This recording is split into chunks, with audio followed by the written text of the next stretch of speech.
Hello बच्चों, let's read the question. Work done by a body against frictional force always results in a loss of.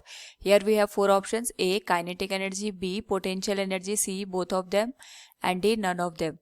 Now first of all we will discuss here the key concept, and here the key concept is frictional force. Now अगर हम बात करें यहाँ पे frictional force की, तो ये अपने आप में एक अपोजिंग फोर्स होता है जो कि ऑब्जेक्ट के रिलेटिव मोशन का अपोज करता है. तो we can say here frictional force has tendency to oppose the motion of an object. Now अगर हम बात करें यहाँ पे फ्रिक्शनल फोर्स की, तो ये ऑब्जेक्ट के रिलेटिव मोशन का अपोज करता है.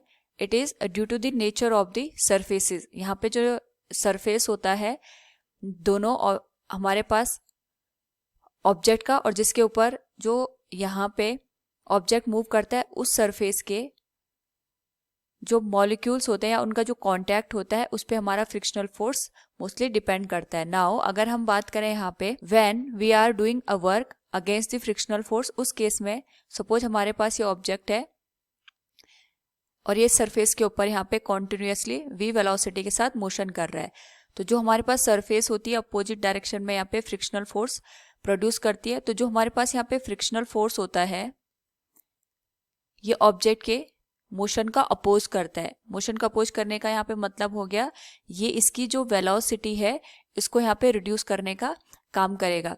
सो अगर हम बात करें यहाँ पे वेलोसिटी रिड्यूस हो रही है, इसका मतलब हमारे पास जो लॉस होगा अगेंस्ट दी जो हमारे पास यहाँ पे फ्रिक्शनल फोर्स वर्क डन होगा वो इन the form of kinetic energy होती है. नाउ एक तो हम इसको इस तरीके से समझ सकते हैं. दूसरा यहाँ पे अगर हम बात करें जो फ्रिक्शनल फोर्स होता है it is non conservative in nature. तो नॉन कंजर्वेटिव का मतलब हमारे पास यहाँ पे ये निकल के आता है कि जो फोर्स यहाँ पे इंडिपेंडेंट होता है of the path taken by an object. मतलब यहाँ पे जो भी ऑब्जेक्ट मोशन कर रहा है it does not depends upon the path taken by an object.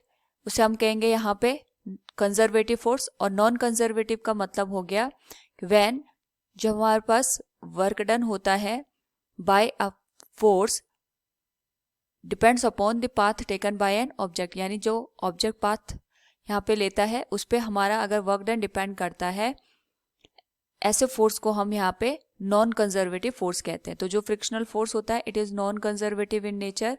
और यहाँ पे जब भी हम बात करते हैं पोटेंशियल एनर्जी की, तो जो पोटेंशियल एनर्जी होती है it is related to the conservative forces. हमारे पास यहाँ पे जो भी फ्रिक्शनल फोर्स होगा it will be related to the kinetic energy in the form of loss of energy. तो जब भी हम बात करेंगे फ्रिक्शनल फोर्स की तो वहाँ पे जो भी लॉस होता है वो हमेशा काइनेटिक एनर्जी की फॉर्म में होता है, not potential energy. So option A will be the correct answer. Hope all you understood it. Thank you and best of luck.